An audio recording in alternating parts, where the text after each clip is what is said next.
Parte de nuestro poliedro y queremos compartir con ustedes lindas historias, decíamos recién, y escucho como algún vientito de fondo. A ver, estamos comunicados ya a través del Zoom con Diego Ortiz Mujica, fotógrafo con una importante trayectoria profesional que, si nos permite, después vamos a contar un poquito, y también con la gracia, podría decir, de ser el sobrino del padre Carlos Mujica. Estamos a 50 años, dentro de muy poquitos días, de su martirio, y por eso queríamos conectarnos con él para hablar de la familia del padre Carlos. ¿Cómo estás, Diego? Bienvenido.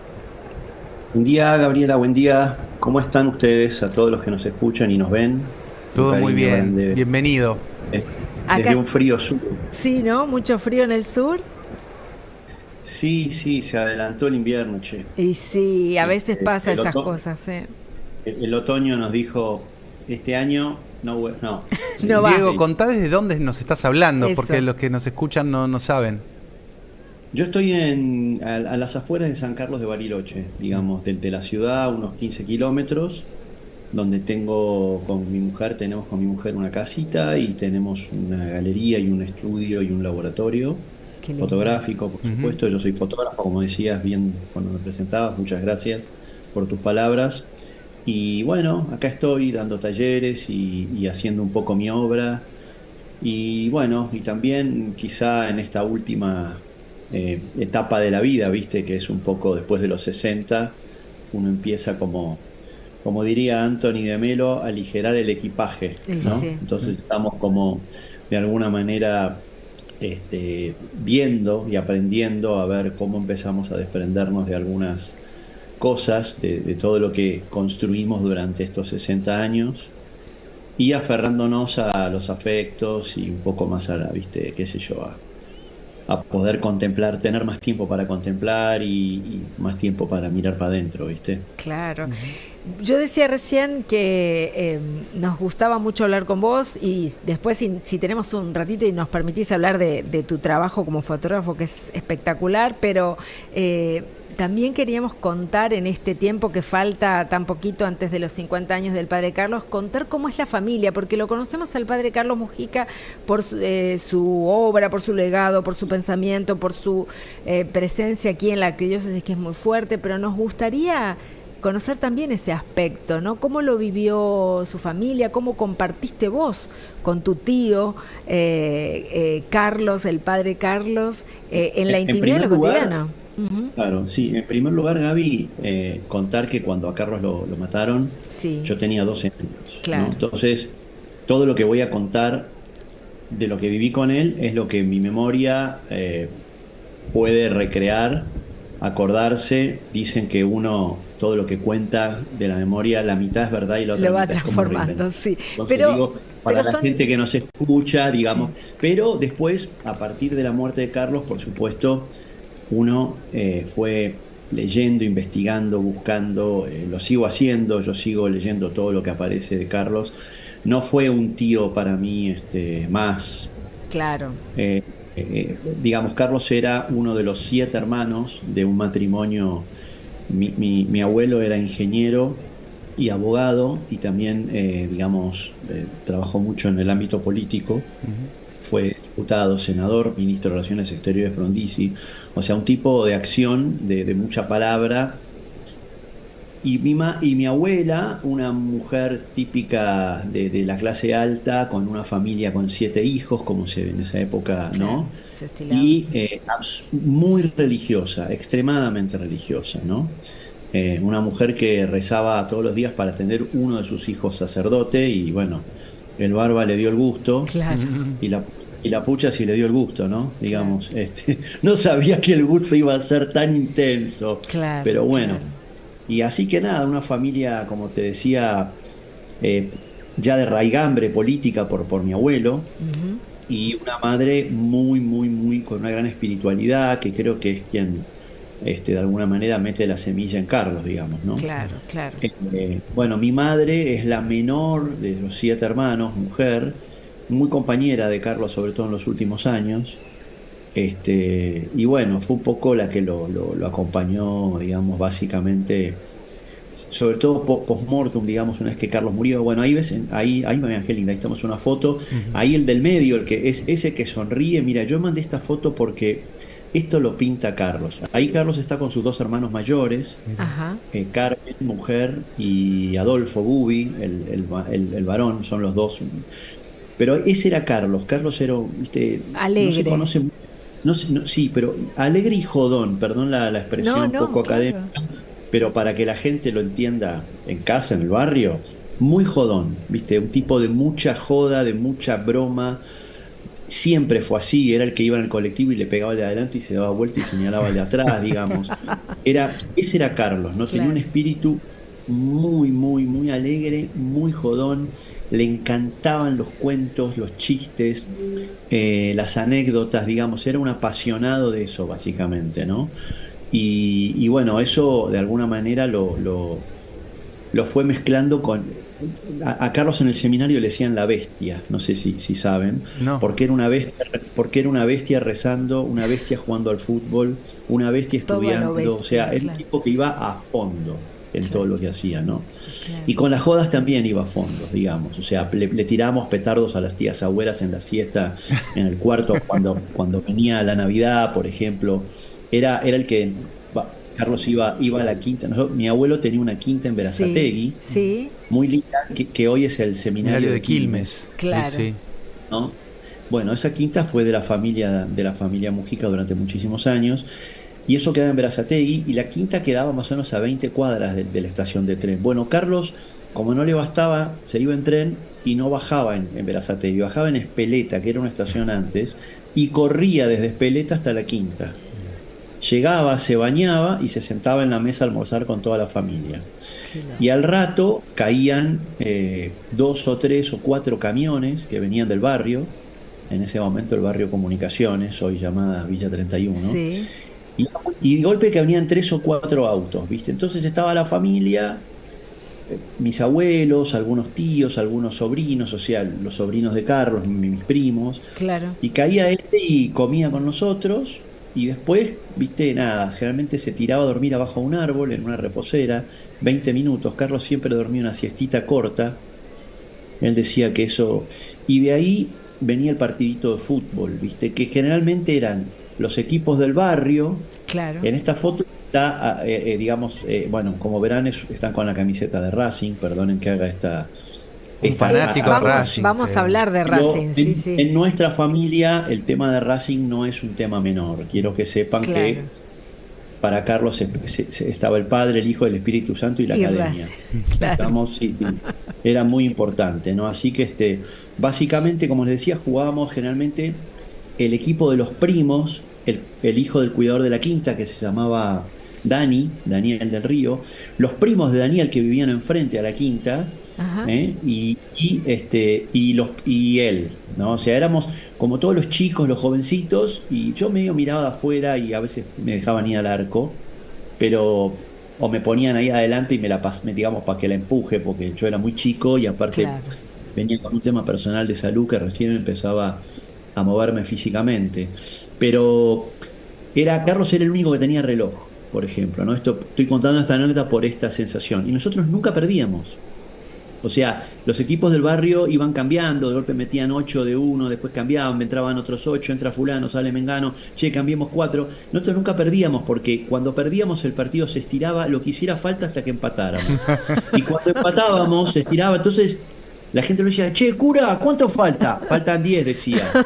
Y esos 10 a lo mejor eran 30, ¿viste? Porque Claro, hasta que no metíamos 2 goles para alcanzar, los del barrio jugaban como los dioses, ¿viste? claro. Qué Y aparte, lindo. bueno, por supuesto, Carlos era el que echaba uno, le decía, no, no, muy fuerte, no le pegues a los pibes, digo, era como... Claro. Así que nosotros nos criamos un poco en esa cosa de vivir de vivir en la, ¿no? En la posibilidad de tener, en mi caso, un colegio bilingüe, poder estudiar bien, ir al colegio de mi otro tío, que era Miguel Mujica, uno de los hermanos de Carlos, que tenía un colegio en Belgrano, que se llamaba Juan 23. Sí.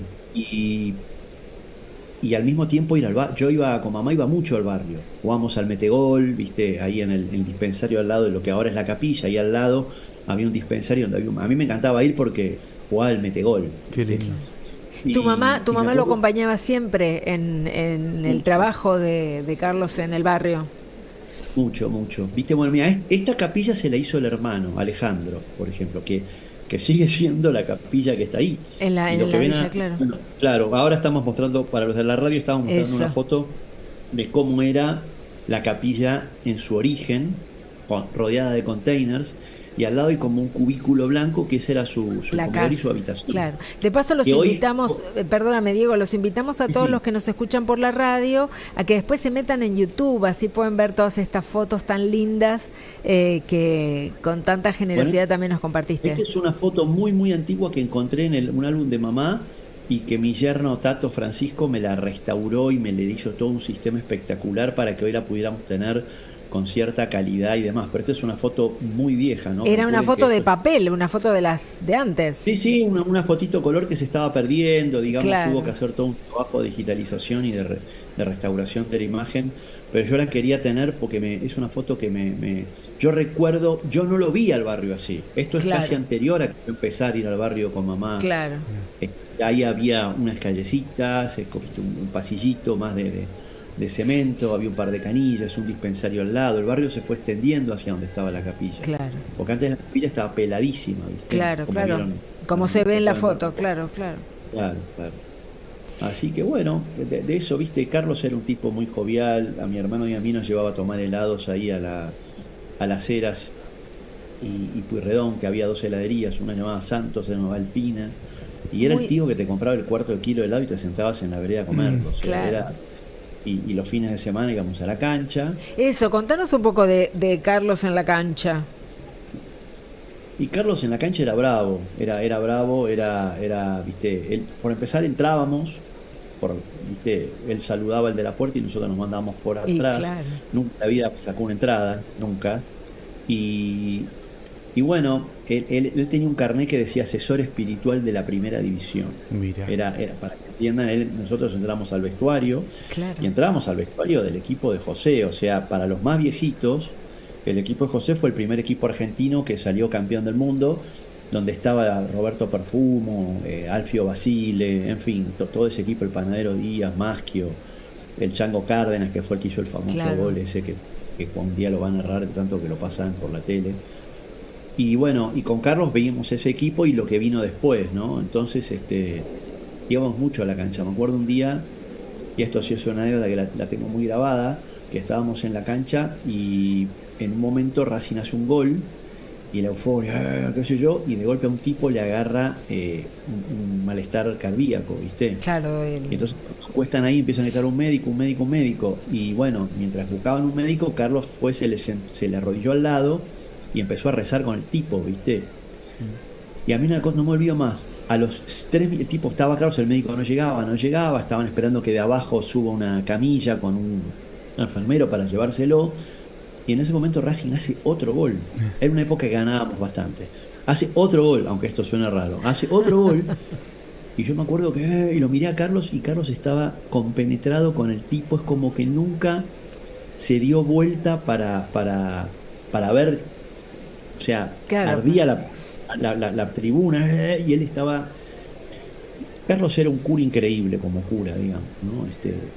Nosotros salíamos de ahí y nos íbamos a la calle Rodríguez Peña, al Instituto de Cultura Religiosa, donde Carlos celebraba misa todos los sábados a la noche, ¿no?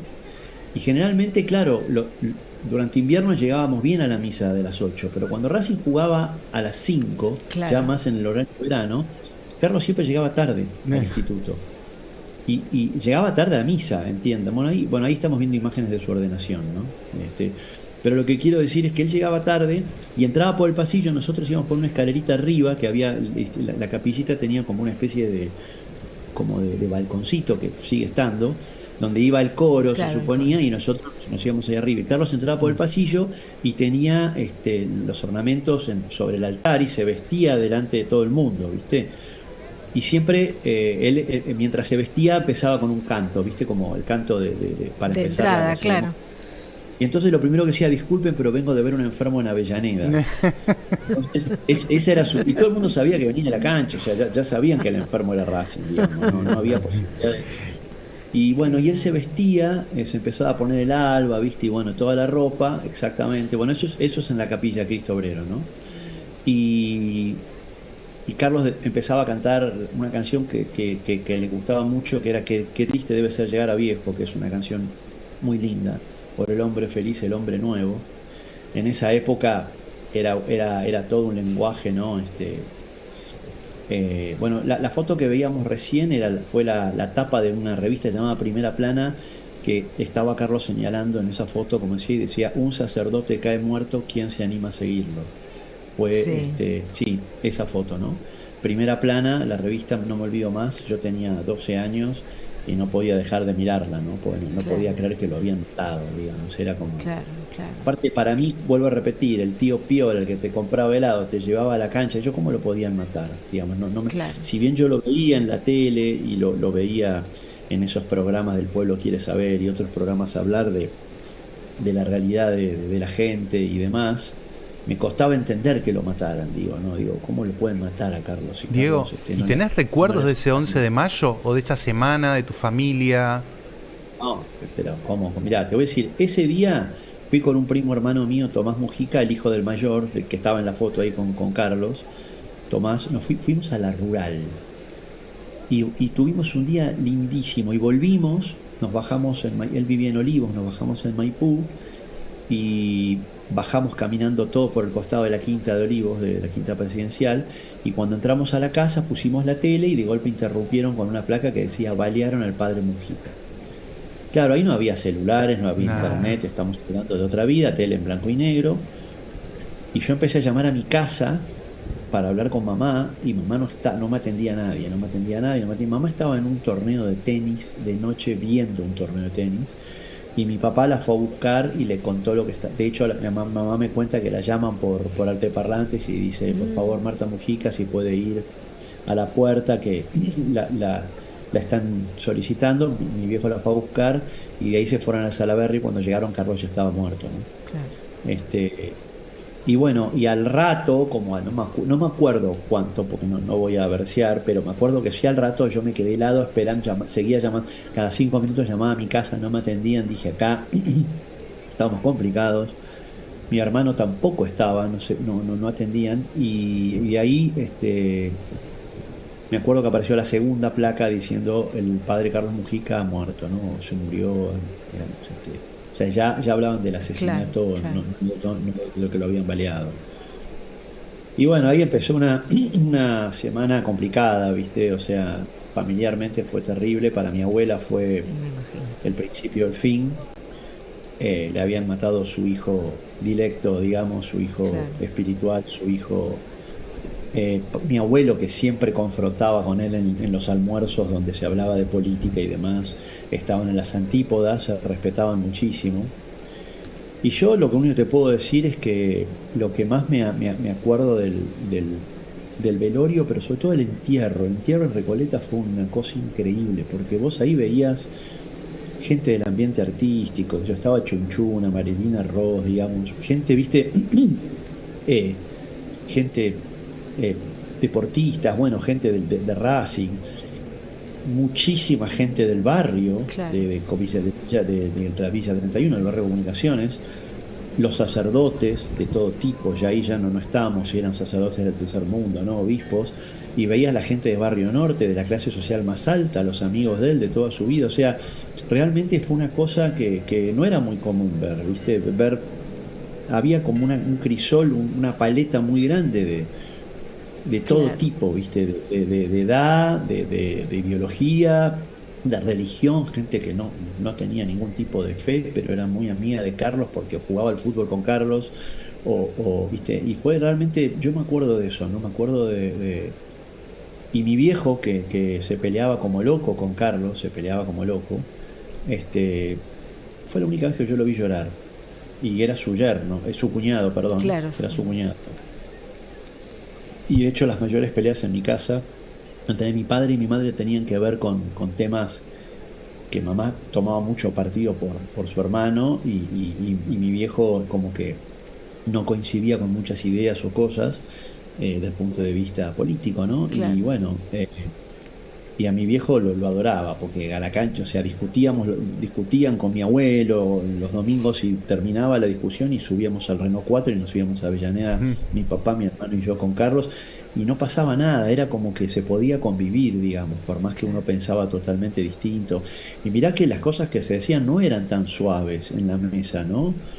Me O imagino. sea, era, bueno, muy al estilo de mi papá y muy al estilo de Carlos. Carlos le decía a la mujer que nos servía la mesa, no, no, a Carlos no le des panqueques, tráele bananas que está cada día más gorila. O sea, ese nivel de agresión, entre Claro. comillas, pero Claro, siempre atrás de un chiste. O sea, no, era claro. como que se tiraban con munición gruesa, pero absolutamente del humor y podían decirse cualquier cosa, sobre todo Carlos con mucho cariño, digamos, ¿no?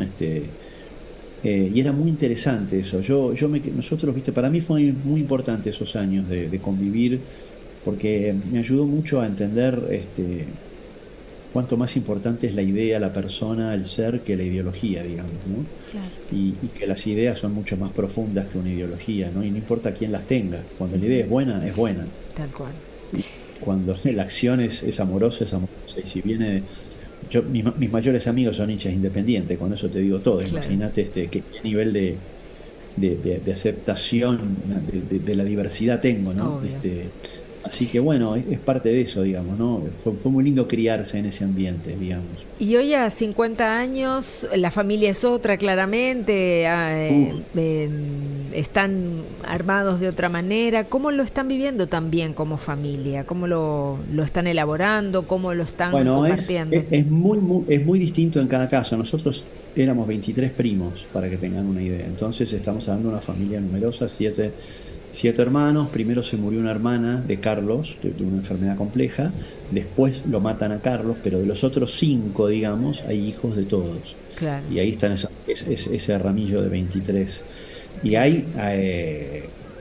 y dentro de de los primos, digamos, hay primos que hemos seguido un poco, digamos, la historia de Carlos y, como te decía, hoy he estudiado y que yo, mi hermano es sacerdote, Mm. así que digamos, Sigue. ahora está en el norte, pero Fernando fue el que vino junto con otros grupos, con Ruli, Canal y demás, vinieron caminando con Guadalupe desde México, Sí, no sé si sí, se sí, sí, acuerdan. sí, sí, Y sí. para mí, yo le digo Forrest Gump a mi hermano, porque, viste, Le gusta caminó, correr. caminó durante 12 años durante la América Claro. Latina. No, él no corría, caminaban, viste, con Guadalupe y el Sí, Cristo, sí, así sí, que y sí. el Evangelio, así que el loco ahora está en el norte.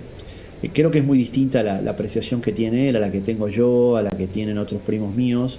No todos, porque a los hermanos de Carlos, no, por ahí no acompañarlo tanto en vida, sus hijos no fueron tan seguidores de Carlos y por ende los sobrinos, o sea, los hijos de sus sobrinos, que son, digamos, los primos segundos de mis hijos, tienen un acercamiento a Carlos Mujica, saben quién es porque lo han vivido en casa, porque en mi casa, a la casa donde yo he vivido, siempre ha habido una foto de Carlos Claro.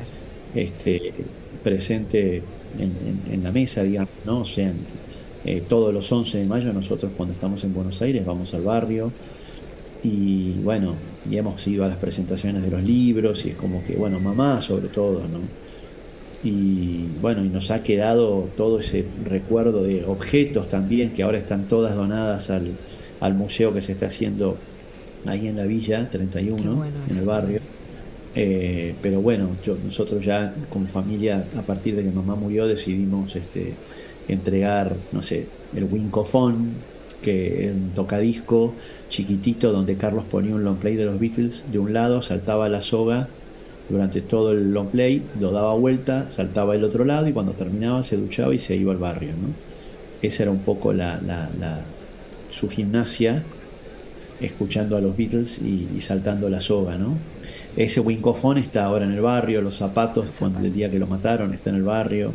En fin, fuimos entregando toda la parte de escrita, cartas, libros y demás. Mi hermano hizo un trabajo increíble durante como una semana de mirar lo que había quedado una vez que se murió mamá, seleccionado y demás. y se lo entregamos a Carlos Gali, que es un sacerdote, ¿no? Sí, sí. Que consideramos que aparte de ser amigo de la familia es una persona con una cabeza diferente, como digo yo, y bueno, nos parecía bueno que, o sea, nosotros creemos que la iglesia de alguna manera es quien tiene que poseer la memoria de Carlos, ¿no? Y no otro lugar, porque Carlos fundamentalmente era sacerdote, digamos, Claro. ¿no? Él se manifestaba así. Y siempre hay una anécdota de, mirarlo ahí, ese es Pichi, el que está abrazándolo a Carlos en ese video, era Pichi, que era uno de los, él le decían el sacristán. Pichi venía mucho a la quinta de mi abuelo, muchísimo. Carlos le decía Quichisuel, porque era un cacique, ¿no? Quichisuel, y Sí. él abría las botellas de Coca-Cola y de cerveza con los dientes y se partía ladrillos en la cabeza. Esa era la gracia de Quichisuel, ¿no? Este, Así que bueno, nada, como te decía, me parece me acuerdo, hay una anécdota, una vuelta mi hermano me llevó ahí está Martínez, Kichisuel, Sí. el Pichi Martínez. Este, una vuelta mi hermano me llevó a Los Toldos, cuando yo no andaba muy bien de salud, y me acuerdo que Mamerto Menapache me dijo, me contó los encuentros que tenía con Carlos, ¿no? Y un día a la noche, viste que en el monasterio los monjes comen temprano, pero antes de irse a dormir, los monjes generalmente tienen lo que llaman la reunión de comunidad, ¿no? Y cuando iban los curas a hacer un retiro ahí, generalmente los invitan a la reunión de comunidad. Y Mamerto me cuenta que le preguntó a Carlos si no tenía miedo que lo maten. Esto Claro. fue un mes antes que lo mataran, Mira. exactamente. Y Carlitos le dijo, no, tengo mucho más miedo que me echen de la iglesia. Contestó. Y para mí esa frase es una frase que lo define a Carlos Claro. fundamentalmente, ¿no? Porque él sabía que se le llegaba la hora, de hecho lo sabemos por cuestiones familiares muy concretas, le dijo un hermano, a mí me van a matar esta semana, o sea, a ese nivel él podría, Aguirre, que quien fue su confesor de chico y que era en ese momento el obispo de San Isidro, le ofreció ir a laburar con él, le ofreció sacarlo del país y Carlos siguió en su vida pastoral, digamos, de manera muy cotidiana, normal, sin cambiar su rutina, sin cambiar a tal punto de que su rutina de los sábados era ir a jugar al fútbol al barrio, almorzar, irse perdón, laburar en el barrio, almorzar, irse a jugar a la pelota y después se bañaba y se iba a un encuentro de novios que había en San Francisco Solano, que es donde después Claro. terminaba el encuentro de novios, celebraba misa y después se volvía. Y eso era todos los sábados jugaba al fútbol con el mismo grupo, era como que era, en ese sentido era muy, muy ordenado, y bueno, no cambió una No. cuadra su rutina, digamos, ¿no? Sabiendo que el tipo estaba en la mira y que lo iban a matar, ¿no? Claro. Y bueno, a mí me parece que si ese no es un testimonio de religiosidad, de espiritualidad, o sea, hablando en criollo, si eso no es seguir a Jesús, ¿qué es seguir a Jesús, digamos, ¿no? Yo no soy autoridad para hablar de estos temas, pero lo poco que entiendo, me parece que muestra, ¿no? Que no quitarle el hueso al perro fue como bravo, ¿no? Digamos. Mira, nos dejaste sin saber qué decirte porque es emocionante lo que nos contás, Diego. La verdad estamos hablando para los que nos escuchan por la radio con Diego Ortiz Mujica, que es sobrino del padre Carlos y como vos decís, eras chico, pero cuando a él lo mataron y eras chico durante el tiempo que vos viviste con él o compartiste con él, pero esos recuerdos más allá de la recreación, quedan vivos en el recuerdo de un niño, de un niño que está creciendo y es muy lindo para todos nosotros conocer también esa faceta del padre Carlos y conocerlo como un tío generoso, con pinche, al que los chicos quieren encontrarse con él, ¿no? Quieren que Y, venga a visitarlos, que le compre el helado, que lo lleve a la cancha, bueno, esas cosas que hacen a la Carlos vida. entraba, Carlos entraba al barrio y los chicos salían de todas las casas Claro, a a colgar buscarlo. del cinturón y de la pierna. Claro. Realmente Era así con todos. era muy carismático, ¿viste? Claro. Realmente tenía un carisma así, realmente Y siempre esto que te digo, ¿no? Y después una gran memoria, ¿viste? Cuando terminaba la misa de ahí de Rodríguez Peña, Carlos bajaba de la capilla y pues, tenía una mesa y una silla. Se sentaba ahí y había una cola como de, no te miento, 20, 30, 50 personas Para hablar con que le él. decían, padre, ¿cómo está? Me quedé sin trabajo, mi hijo tiene tal problema, no lo atienden en el hospital. Y el flaco se pasaba 1 hora y media con un cuaderno, anotaba los pedidos, le decía tal cosa. Y claro, y ahí tenía todos sus amigos, ese ejército de amigos y Claro, colaboradores que, viste, abogados, médicos, que, che, vos que estás, vos que estás operando por millones, atendeme a este chico que no lo quieren operar en tal lado, vos que sos abogado, resolverle este problema a fulano que. Y enganchaba a todos los amigos, a los amigotes de toda su vida, de la clase social alta, los ponía a laburar en pos de lo que necesitaba la gente, digamos, claro. ¿no? Eso era muy de Carlos, digamos, era un hiper empático y como lo querían sus amigos, digamos, adinerados o con buena posición, sus amigos intelectuales. Carlos dio muchos años teología en la Facultad de Derecho y eso hizo que tuviera un montón de seguidores. Un día me pasó que en un juicio que tuve que ir a declarar, la abogada mujer me decía, nosotros nos colgábamos en las ventanas de la clase para escucharlo a Carlos en las clases de filosofía y teología, ¿no? Y de golpe teníamos otra clase, pero cuando sabíamos que Padre Mujica estaba dando una clase, porque eran increíbles. Claro. Digo, son cosas que me cuenta la gente. Después, si esto era así o no, yo no lo puedo comprobar. Pero, digamos, este tipo de testimonios lo hemos tenido, pero por cientos, Claro. por cientos. Yo te puedo contar anécdotas de mi vida donde gente me ha ayudado a resolver problemas cuando se enteraron que yo era el sobrino de Carlos y me decían, no preguntes vos. Yo a Carlos le debo la vida, yo a Carlos le debo esto, yo a Carlos le debo lo otro. Y a mí me da vergüenza porque a veces hasta me han hecho saltar una fila concretamente, Claro. digamos, de unas cuestiones. Y yo le decía, no, a Carlos no le gustaría, ¿qué no le gustaría esto? Vos queda tranquilo, quédate acá que yo te voy a resolver el problema, digamos, ¿no? O sea que nosotros hemos también, más allá del recuerdo, más allá de haber leído sus libros, más allá de haber visto las películas, más allá de haber hablado con, o sea, toda la gente que, no sé, Richardelli, que es quien está, el padre Richardelli, nosotros cuando éramos jóvenes lo llamábamos a una comunidad que teníamos a Bernaza todo el tiempo que nos hablara de Carlos, ¿no? Claro. Pero yo era el sobrino, pero había 20 que no, digamos, Claro, eran claro. jóvenes que querían saber, hoy somos gente de 60 años, pero en ese momento teníamos 20, 22, había aparecido Puebla, el documento de Puebla, estudiábamos Puebla y bueno, y nos parecía que Carlos era un tipo que se había adelantado a ese documento, por ejemplo, ¿no? Y entonces lo llamábamos a Bernaza o a Richardelli que nos cuenten a ver cómo ellos habían visto la Popular en Progreso, ¿no? Claro. Bueno, toda esa parte, viste, me parece que es muy interesante para nosotros, fue muy fuerte, y está muy presente en nuestra vida, Carlos, ¿no? Muy presente. Aparte aparece todo, te digo, no hay semana, el otro día fui acá a Villa La Angostura a visitar a un amigo y ese amigo mío le está dando trabajo a un chico que su papá era del barrio Comunicaciones. Mira. ¿Viste? Y cuando se enteró que yo era sobrino de Carlos, el pibe se me puso a llorar casi, ¿viste? Me miraba y me decía, la llamó a la tía y le dijo, tía, ¿sabés con quién estoy? ¿Viste? Y vos decís, pero pasaron 50 años, chicos. Sí.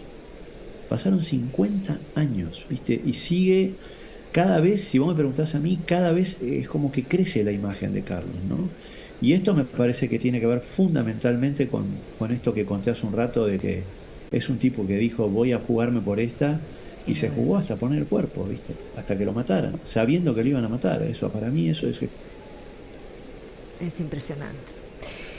Diego, gracias por tu comunicación. No sé si nos escuchás. ¿Ahí nos escuchás?